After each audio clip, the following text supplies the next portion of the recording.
Unveiling the top scariest stories on Reddit. There's a spoon in my kitchen that defies gravity. The spoon floats above my kitchen countertop. I don't remember when it appeared. I think it's always been there, choosing to be ignored. Once I noticed it, I was immediately afraid. How could a spoon float?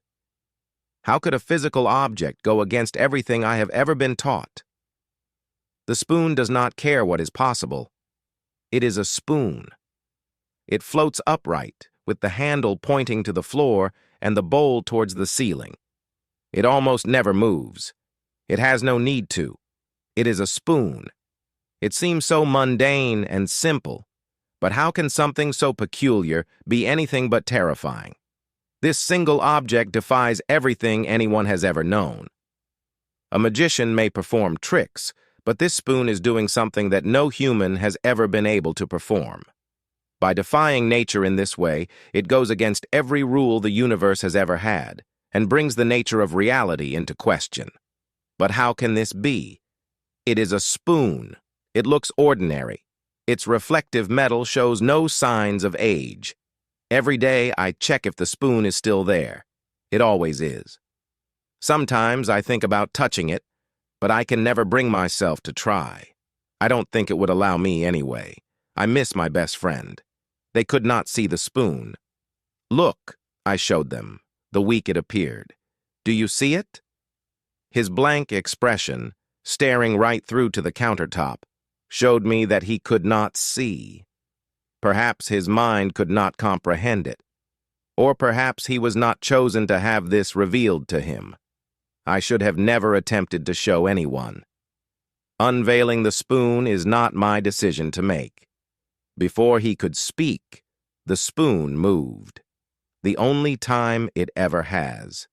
It lodged itself under his eyelid, only the handle still visible, protruding from the small gap in his eye socket. The handle tilted upwards, putting pressure onto his eye, until it no longer remained in the socket. We were both probably screaming, but I don't remember. My mind was too broken to hear. Blood poured to the floor as the spoon continued to move inside his head, as if it were searching for something. It moved effortlessly, like digging ice cream out of a pot. After what seemed like minutes, although may have been closer to mere seconds, the spoon returned to its original position, completely clean. The crystal-clear reflection of the room remained on its surface, no hints of the horrors that took place just moments prior. At first, my friend fell to the floor. Then suddenly he was no longer there. I didn't see him disappear, but I didn't look away either. It was as if different parts of reality seeped together, closing around him.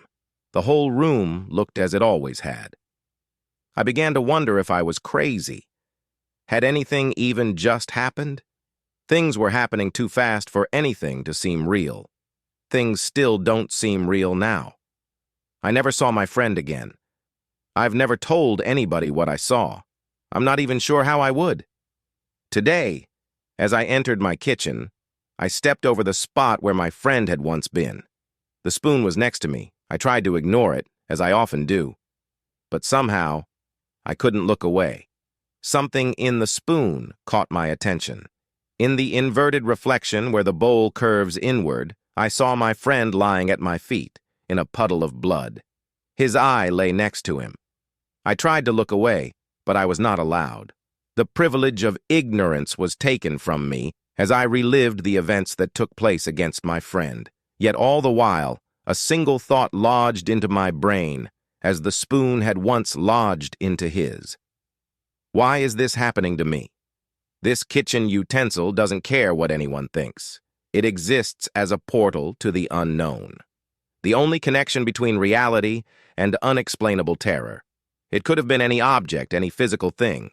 But here it is, manifesting in my kitchen, a few feet away from where I make sandwiches. It is not a spoon. It is a herald of darkness. Eyesore. He lost his eyes at work. It sounded like a joke. 2 eyes walk into a bar like that. Living it was less funny and more hours of hell. The steam pipe near his bench had popped on a bad weld, and everything above his nose was a single, large third-degree burn. Every day at 3 p.m., 2 nurses would enter his hospital room and spray his rotting skin with high-pressure water, cleaning the area for, hopefully, fresh growth. Local anesthetic helped the pain, but not the sensation. There was no hope of recovering any eyesight, the doctor had told him. What was left was closer to moldy grapes than eyes, and sooner or later they would need to be removed to avoid infection. Right now he was just too medically fragile for the surgery, so he lay in full darkness, listening to the wheezing groan of his roommate's CPAP machine and endless reruns of The Price is Right. Most of the time, he slept. When he couldn't sleep, he tried to summon his mother's face, or his house, or his hands in his mind's eye, and wondered how long it would be to forget what all of them looked like. One night, when everything was quiet, he noticed how rich sounds were. A voice in the hallway sounded much closer. A tree tapped on the window, and he could count how many branches were hitting. Alone in the never quiet of the hospital, he thought about it. For the next week, he followed sounds. He would choose one as soon as he could separate it from its surroundings, and listened closely until it faded into the distance. A week after that, he began to notice a sound that was always close. No matter the time of day, the sound squelched and rolled around him. It was close, and when he tried to imagine what it might be, he could only picture the creature from the Black Lagoon looming over him. He asked the nurses a few times, but they didn't have anything for him but sympathetic noises and pain. His room was empty when he figured it out. The CPAP roommate had gone home 2 days ago, and no one else had been brought in, leaving him even more quiet times to navigate.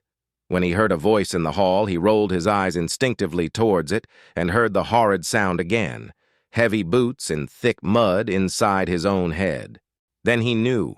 His melted eyes were even more of a burden now, his own body haunting him. Fortunately, one of the nurses carried scissors to cut the old bandages from his face, and she was as forgetful as he was blind. As soon as they left, while his face was still numb, he knew what he had to do. A saggy grape would pop easily, he thought, and then he would finally have some peace.